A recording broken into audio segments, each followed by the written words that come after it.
So after watching all 8 Harry Potter films back to back, I come to this tough decision for which one would I tap?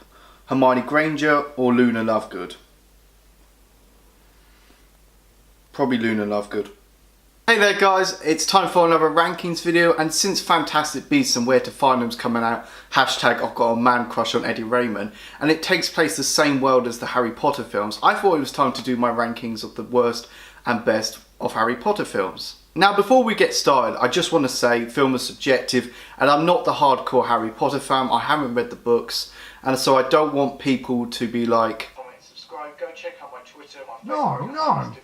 You don't know what you're talking about, you haven't read the books. Awesome. I've got your back. Ugh. So I'm just judging by the films themselves and not by the books. So let's get started with my least favourite Harry Potter film. Number 8, The Goblet of Fire. Now this isn't really a bad film, I just have problems with it, but it does get a lot of love from the fan base. And there's some great things to this film. I mean, there's the tournament plot, it's really good, and there's some really good scenes to this film, such as the graveyard scene of Voldemort's resurrection, and there's the winter prom, which I kind of dig in a way. However, there are some problems to this film. Some of the characters that you love from the first 3 films are pushed back for these generic 2-dimensional characters, and not to mention some of the film is quite rushed. When you finish watching the film and you take a step back, you start to realise the whole film was a setup for the 3rd act in order to set up future instalments. Kind of like The Amazing Spider-Man 2. And you realise that Mad Eye's character, which you love from the film, which I really enjoyed from the beginning to the end, you realise actually that's not the real Mad Eye, Moody. I still can't forgive them. And at the end of the film, what do you actually get out of it? Yes, Voldemort's back. Oh wait. Number 7, Order of the Phoenix. Now this one has a great director's style of David Yates, who directed this and the next 3 Harry Potter films. And not to mention the upcoming Fantastic Beasts and Where to Find Them. So he knows his property really well. It's just a shame he can't direct anything good outside the Harry Potter universe.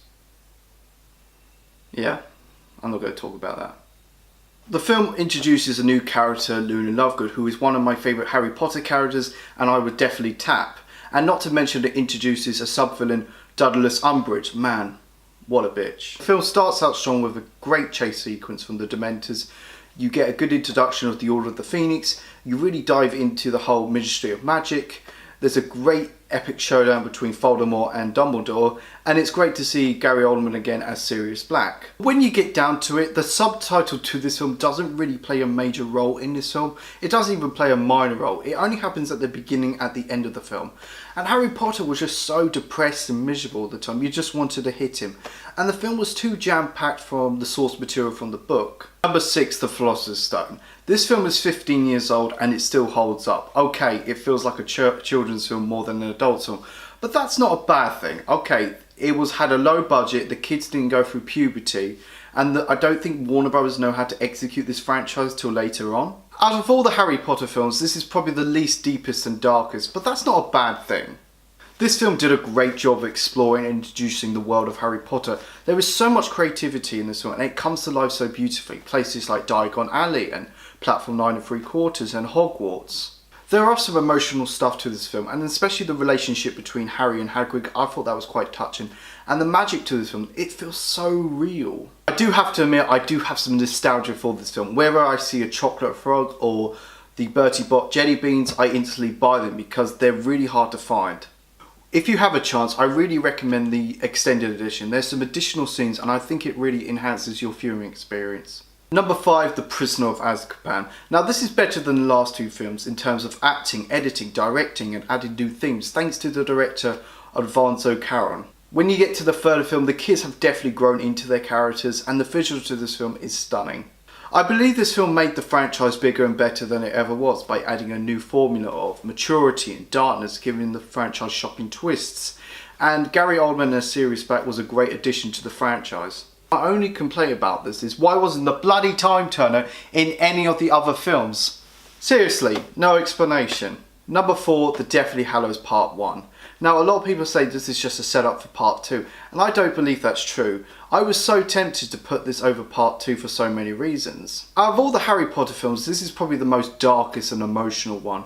Harry, Ron and Hermione's friendship I put to the test in this film, and I think it has a great adventure feel to it. There is so much about this film I love. The Harry-Hermione dance, the story of the Deathly Hallows, and I thought when they had to do the sequence, when they have to disguise in the Ministry of Magic, I thought that was great. And the death of Dobby still touches me today. Number 3, The Deathly Hallows Part 2. Now everything ends on such a high note, everything comes together so beautifully, and the final battle was epic. There is so much greatness to this film. Hermione and Ron come together, Neville Longbottom becomes a great hero, the secrets revealed about Professor Snape and about his past, and the epic battle between Voldemort and Harry was great. From start to finish, this was truly epic, and I was so tempted to put it higher on my list. Number 2, The Chamber of Secrets. Now, I have a lot of nostalgia for this film. I remember it as a kid, I had it on DVD, and I could watch that any day of the week. And you know what? I can still do it today. I love it how they were able to up the ante and make it a bit more dark, whilst keeping the same directing style of Chris Columbus. I like it how they were able to add these crime mystery elements to this film about who opened the Chamber of Secrets. The film is excellently paced, and the special effects for the basilisk still holds up, even though the film is 14 years old. And the film introduces a new character, Gilderoy Lockhart, played by Kenneth Branagh, who brings his cocky and arrogance to this film, and he reminds me so much of me. And my favourite Harry Potter film of all time is The Half-Blood Prince. I put this number 1 for so many reasons. The main reason why I put this number 1 over the other Harry Potter films is because it was able to tell this deep, dark, compelling story whilst having fun and having some comedy at the same time. This definitely feels more for adults than children's. It doesn't have much action sequences, instead it has more plot detail, more mystery and more character building, and that's not a bad thing. I really like the love triangle between Ron, Hermione and Lavender. I thought the introduction of Professor Harris was great, and I thought the Dumbledore's death was really well executed. To me, this is the Empire Strikes Back of Harry Potter because everything ends on such a low point.